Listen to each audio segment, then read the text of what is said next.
Tyler, thank you for coming on the show. How are you doing? Good. Thanks for having me. How are you? I'm doing well. I'm doing well. Just enjoying quarantine life to the best I can and staying busy. Yeah, It's important to get sunshine, is what I've realized. If you can, go on a run, get outside, just do something to get moving, and makes it's hard to everything get feel a little sunshine in better. New York sometimes. Oh, I'm sure. So, yeah, tell me about yourself a little bit. So you live in New York. Tell me, what you like to do for fun, things like that. Well, I'm 16. I'm a sophomore in high school. Mm, Um, Mostly just like hang out with my friends and family and stuff like that. There's not really much I can do right now besides hang out with my family. sure. Um, I'm trying to learn how to play guitar, so there's that. Okay. Um, just trying to enjoy it while I can. Being home is Yeah. nice sometimes.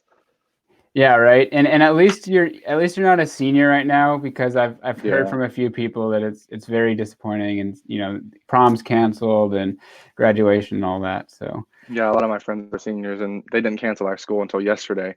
So a mm, lot of them are like just now getting hit by it. yeah. So how long have you been in online? I guess it's been going on for around 2 months. So is everything, you just go to school online like all day? Is it like a Yeah. normal school day? Well, it's like it's kind of normal, but sometimes the teachers will post like later in the day. Mm, I kind of get up like I'm on like a decent schedule, so like I try to get everything done early enough, so then I just have like the rest of the day to do whatever I want. But it doesn't always work out that way. sure. That's nice. That's kind of like college, or having that flexibility. Uh, Yeah. Cool. And do you know, I mean, do you have any interest as far as, like, what you want to do when you're older? Have you thought about that yet? I mean, I think I definitely want to go into like the medical field, probably. Mm. Um, I've always been interested in that. So Okay. Cool. So you're obviously so you're 16, so fairly young, as terms of people I've talked to on this podcast. mhm. When did you come out as gay? Right. Yeah. Okay. Um, it was May 2019, so like almost a year ago. Hmm. Um, I was I was 15 at the time, which like when I lived in West Virginia when I came out, so it's a Okay. very like conservative place, Yeah. and a lot of my family's like religious and conservative, so that made it very hard. Um, but like for the most part, it went pretty well. I was only Mm. planning on like telling like one person, which was my mom that night, and then ended up telling my whole entire family the same night. Oh, So wow. kind of just happened. Yeah. So you were 15 at the time, um, and what? And obviously, it's very nerve-wracking to come out. What led you to telling your mom first? Well, me and her have always been like super close, Mm. and she's been like the one person that has told me like before, like, oh, like if you are, like it doesn't matter, like nothing's gonna Mhm. change. So it kind of made it easier to tell her before anyone else because I knew like from her herself that she said it wasn't gonna change anything. Sure. Well, that's awesome. I mean, when moms do that, when moms just let their kids know how comfortable they are, no matter what, like Mm. it's all moms need to be like that. What did she say when you came out? Well, like as soon as I told her, she just kind of like gave me a hug and was like I still love you, like nothing's gonna change, and that it it was fine that she's always known since Mm. I was like super young, so it Yeah. kind of just worked out. Nice. And then how did you tell your other family? Like, how did you just were you just going in with momentum, or did it kind of just leak out, or something? Well, so I told my mom, and then we called my stepdad because he was at work, and I was like, okay, like so we have something to tell you. So I told him, and then I was like, you know what, like I'm just gonna tell everyone like right now, like we're just Yeah. gonna do it and get it over with because why not? Right. You were feeling the momentum. Nice. And how did the rest of them react? Was it smooth? um, for the most part, my grandparents are probably the hardest Mm. because they're like the most religious in our family. So whenever I told them, uh, my my mama, which is what we call them, Mm. she all she said was "I guess," which could have been worse. So Uh-huh. wasn't great, wasn't horrible. But then my papa was like, "Oh, like it's wrong, it's wrong." So then I kind of just like ended the conversation there, and Sure. then just like that was it. There was no more conversation about it. Mm. Um, Has there been since, like, has you've talked more about it, or is it kind of something that it ignored? it's just ignored, I Hmm. guess. Like there's no issue if it's not brought up. Mm. So it's kind of best with them to like not bring it up. I mean, with like other family members, we've had like we're all comfortable enough now to have a conversation about it and talk about it and see like if they have a question, like they don't care to like ask me about it. Sure. So What growing up, like, what made you realize you were gay, or what were some of the signs that kind of led you down that path of realizing that you were gay? well, I know like stereotypical is like if you're gay, like you're not like athletic, you're not like this and that. Like I was always interested in like drama and stuff like that, you Mm. know. So that was kind of one thing. But then another thing was just like all of my friends and everyone getting into like relationships and stuff like that. And I was just like, wow, like I didn't really care. Mm. Yeah. So that was also another kind of thing. But I knew at like a young age, like probably like late elementary school, like early middle school is like when I really like knew for sure. Hmm. But then like I didn't really like accept it myself and like kind of come out to myself until like late middle school, like very beginning of high school. Mm. So And being in a religious household, were you kind of taught that it wasn't right and that you shouldn't be oh, gay? Like, for was there? sure. Well, the thing is like my parents themselves, like my mom and my dad, weren't super religious, but the rest of my Hmm. family were. So like that was kind of nice in a way because I didn't really have to worry about them Yeah. as I did everyone else. Um, but still, even though that they weren't super religious, I my upbringing has always been like in a church and always like the thought of like being gay, like oh you're going to hell, like it's a bad thing. Mm. Okay. That's So been my whole life. So yeah, yeah. Well, hey, same here. I can relate. It's that internal shame that we want to run away from, yeah. um, and torments a lot of people. How do you think that you got over that internal shame, um, at such a young age? I mean, I guess coming out at 16 isn't super abnormal now, or 15 Mhm. isn't super abnormal now, but for like, I don't know, 10 years ago, a lot of people, that was a fairly young age. Like in my high Yeah. school, granted, I went to a private high school, there was only one out gay guy. Mhm. But still, so what made you realize, or what helped you ditch that eternal shame and come to that acceptance at such a young age? Well, I think a lot of the shame in general just came from like growing up with like religion. Hmm. So I kind of just had to like let myself know that like because like I mean I'm still religious. Sure. Um, so I guess the thing was just kind of telling myself like so what, like I'm gay, that doesn't matter, like God still loves me, like it there's no reason I still can't be religious even though I'm gay. Hmm. And I think my biggest fear was like oh like God's gonna hate me because like I was at a young age, I was always in church, like of course that's Yeah. gonna be like one of my biggest fears. Yeah. Um, but I mean like it all kind of worked out and I just got like the courage to just once I once I like told myself and like I knew myself and was like comfortable with it, it wasn't really that hard to just go on about my life without everyone knowing yet. Hmm. And then once I felt comfortable with everyone knowing, it kind of just happened. But like also in like middle school, like bullying was bad for me in general because I wasn't like really like everyone else. I wasn't like athletic and stuff like that. So eighth grade is probably like when bullying started getting like really bad. Mm. So the school that I've been to like my whole entire life, I told my mom that I wanted to move because I hated it. Mm. So I left there and was hoping that the new school was like going to be so much better, you know. Um, it was definitely worse. Wow. Um, so that was hard because in the new like the second school that I started going to, I had people like calling me like fag on like a daily basis, and it was it was hard. So then one day I just kind of told my mom I was like, listen, like this has been like this and this has been happening, Mm. and like I don't know what I'm supposed to do about it because there's nothing I can really do about it, and there's nothing that like the teachers are gonna do about it. Right. And And this was still before you were out, right? yes, Okay. Yeah. this is before anyone knew. Hmm. So I'm telling her like that this is what they're calling me.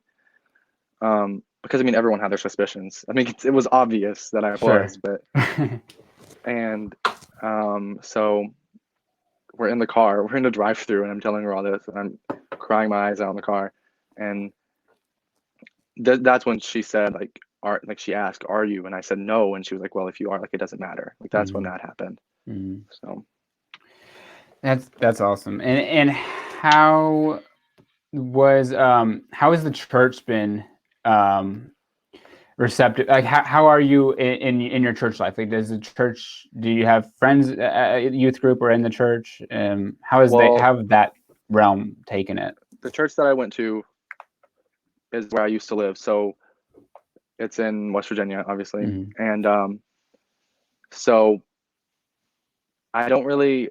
We didn't have a lot of youth that went there, anyways. Hmm. Um, it's mostly like older people, which also made it more difficult.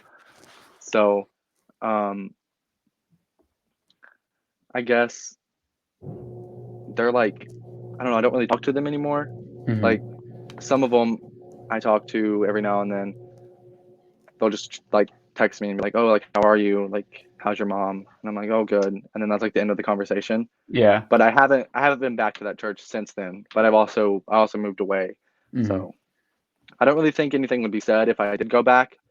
But I know that like I would be welcome there, so like I would just feel uncomfortable in general. Hmm. So So, but you're because still a religious, or you still practice faith, oh right? yeah, yeah, Okay. But you just don't go to a church now, or yeah. I mean I have friends here that I could go with. I mean obviously not Mhm. right now, but Right? um no, I haven't been up here. Okay. Which I know I'm sure the environment in New York would be way more accepting than the environment in West Virginia.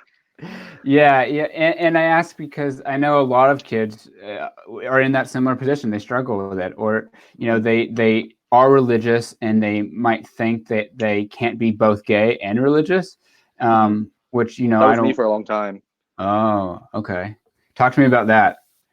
Well, so I guess like once I was old enough to really like understand religion and being gay, Hmm.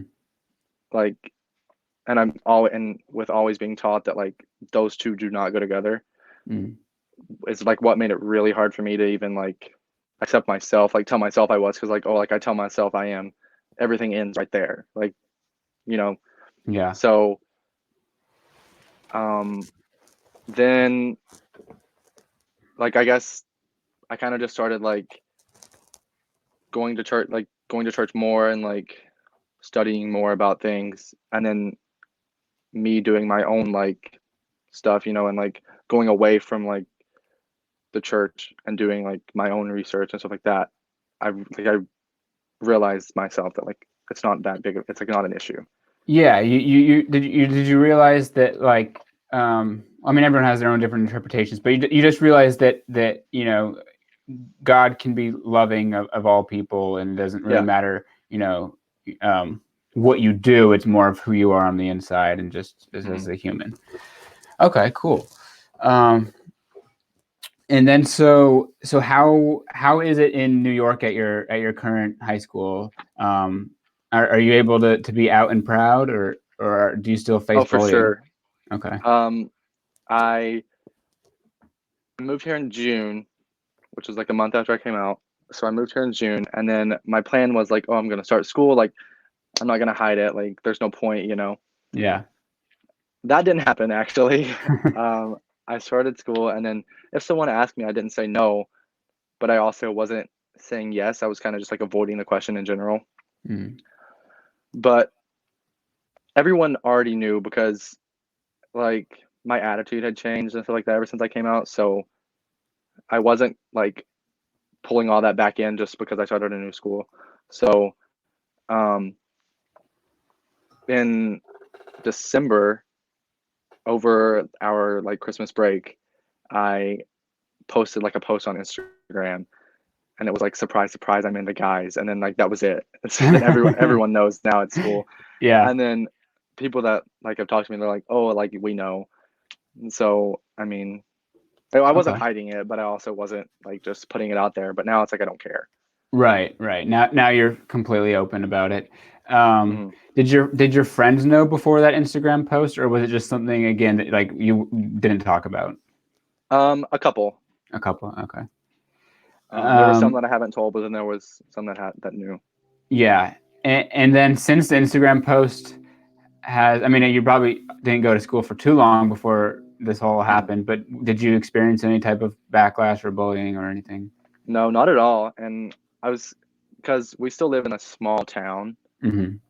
so and it's like kind of a country type place. So there's still the people that are like against it, but I haven't had anyone like directly say anything to my face. So Mm. that's been good. Okay. And what is your okay? So living kind of in the closet with just a few friends versus posting to Instagram and being completely out. Um, Talk to me about like how each of those felt. Like is being completely out now like just a refreshing feeling for like does it make a lot of sense to you and like just feel a lot better than when you had to kind of hide it?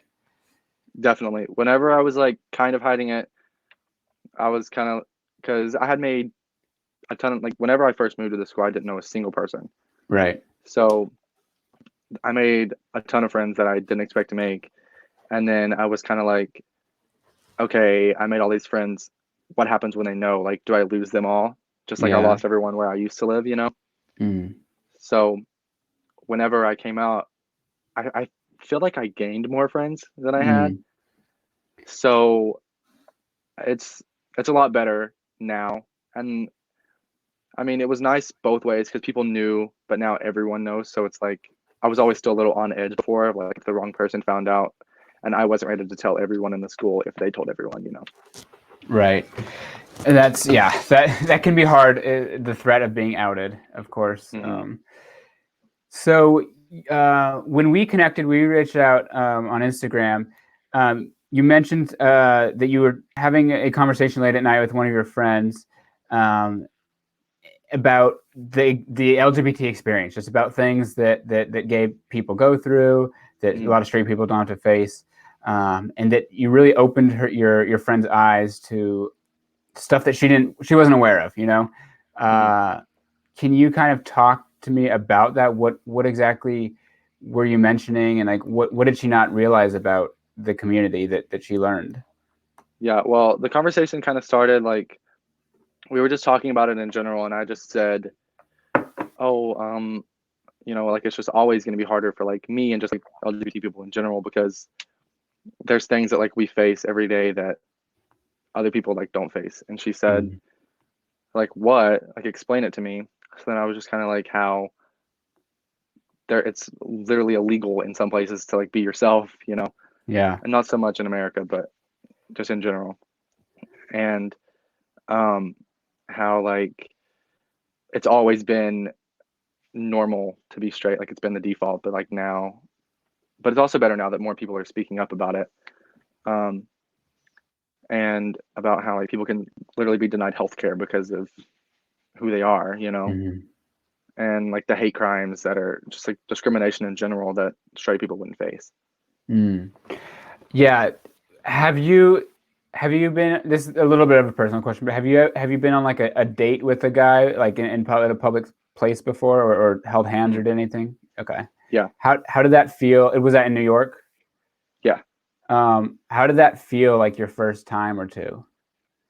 Well, there was actually one time before I moved to New York, and um, at this time, still not a single person knew, but I had a boyfriend, and we went to the mall, and my family was actually at the mall, so we were like avoiding my family, and um, so we're at the mall and we're avoiding my family the best as possible, and it's a small area, so it's kind of hard to do, Mm. and we were holding hands, and like just the looks that we were getting from some people was just so like it was disgusting.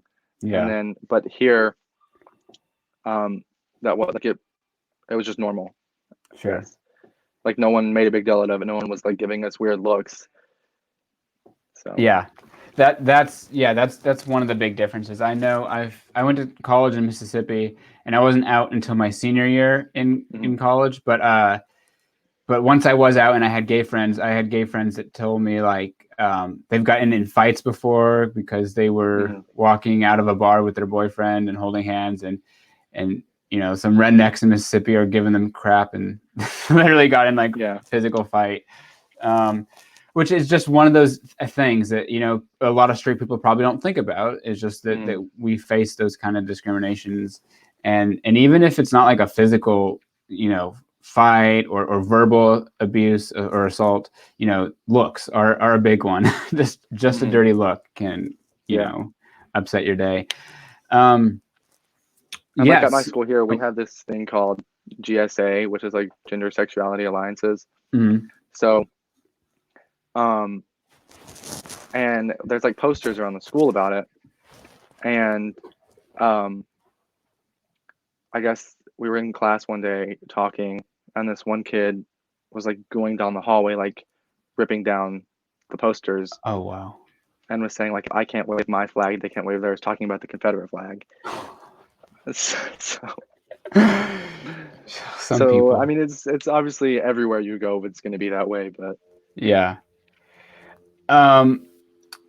What did your friend? Let's see. I want to talk more about that. So was there anything specific that you recall that really struck her that she didn't understand, or was it just more generic things like, oh, we won't have rights, or we can't get access to healthcare? And was there anything specific that you mentioned? I think that the healthcare thing possibly, because like, especially right now we're in like a pandemic, Yeah. And it's like they're trying to slide things off that no one's going to really notice. So it's like right now people need healthcare badly, especially if they are like infected with coronavirus. So because she's really big about like strict about it, and like her family's strict about the coronavirus, like social distancing and everything. And because like it's affecting people in their family, so they're really like sensitive about it, and I guess that kind of shocked her, because why should anyone be denied healthcare? Right.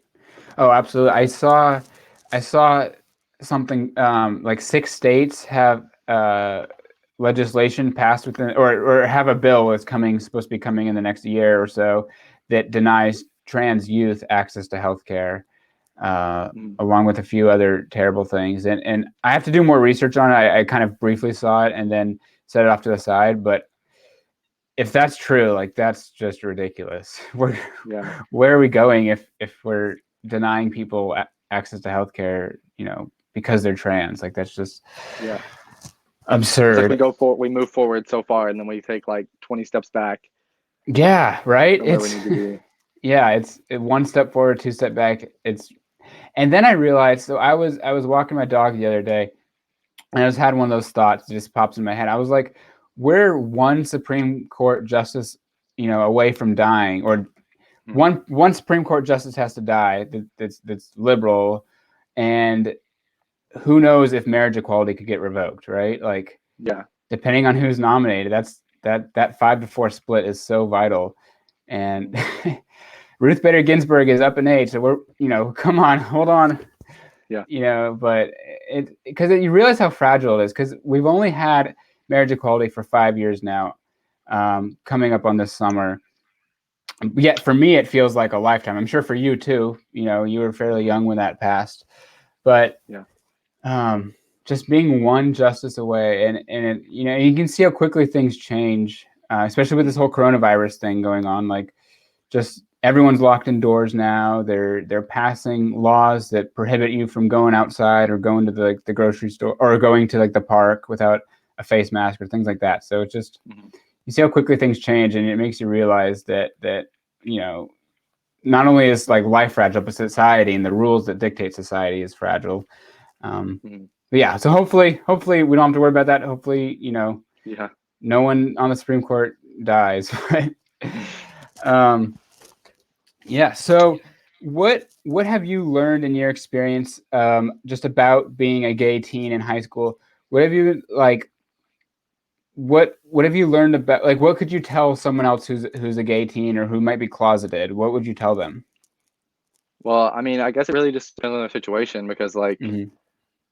I mean, if it's a dangerous situation, it's obviously scary to do anything about it. But, and sometimes you can think it's a dangerous situation and it's not actually because, Hmm. like, I was terrified of like the worst possibly happening, Sure. but the opposite of what I was thinking happened. So, I mean, I guess just try to like be who you are and like the best that you can. Hmm. And like, don't think the worst because that's what I always done.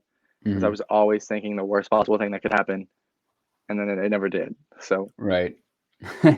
Yeah, I always say like I always say prepare for both the best and worst consequences. You know, yeah, meaning just be prepare for the aware worst, that hope for the best. yeah, and just be aware that either could happen and don't have expectations for either. And you know, Mhm. if it goes bad, like at least you were prepared for it. If it goes great, then great, you were prepared for it as well. Mhm. Um, cool. So tell me just a little bit more. I want to learn more going back to your bullying when you're bullied in West Virginia. How did you handle that? How did you deal with that? Um, you know, just going through that, that's hard for anyone. So what did you Yeah. do to get through that? Well, I mean, obviously, denial was like my big thing. They're like calling me Hmm. these names. I'm like, no, I'm not. Like, shut up. Like, you're so dumb. Like, that, there's no way, you know?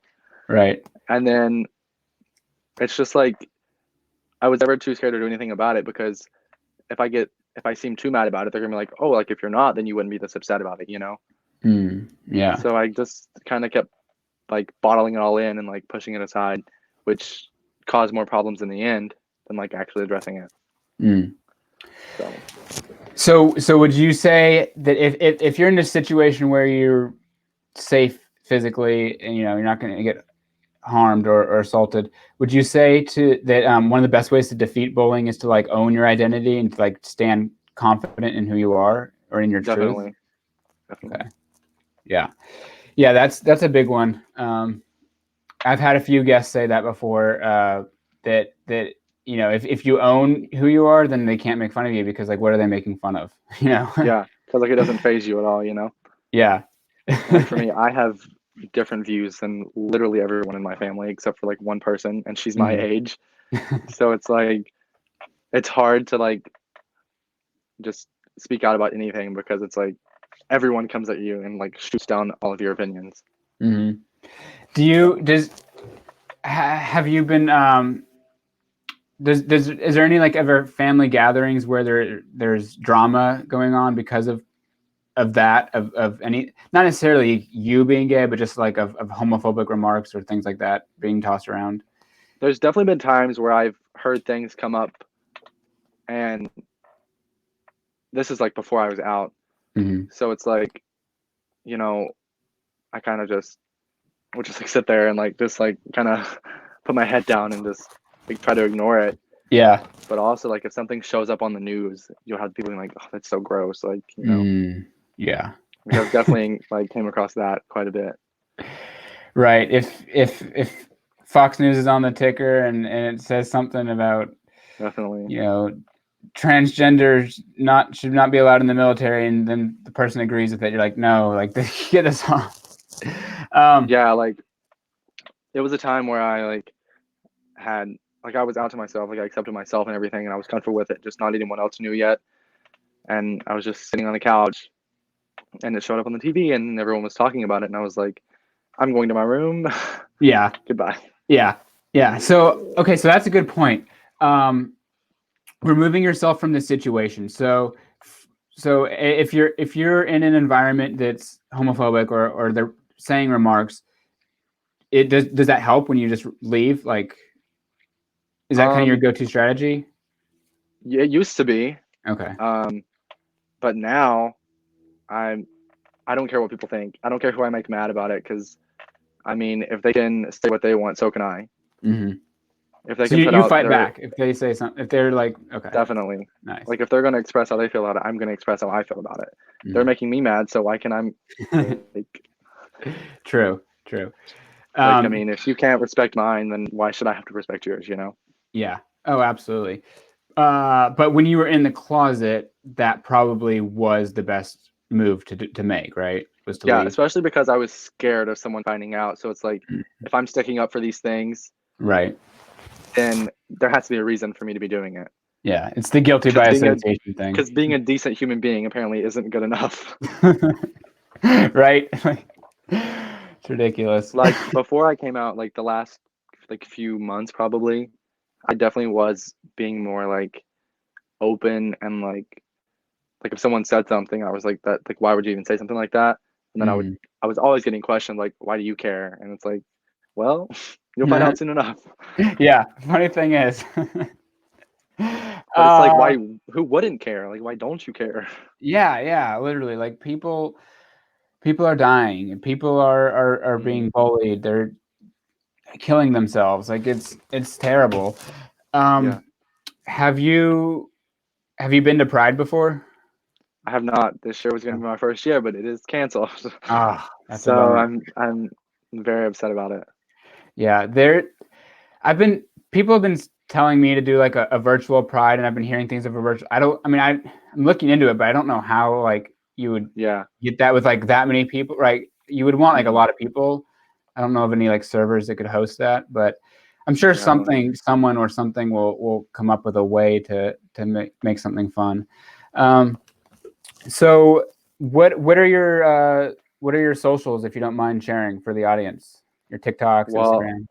my TikTok is underscore Tyler Ray Johnson underscore, and then my Instagram's the same thing. So Okay, cool.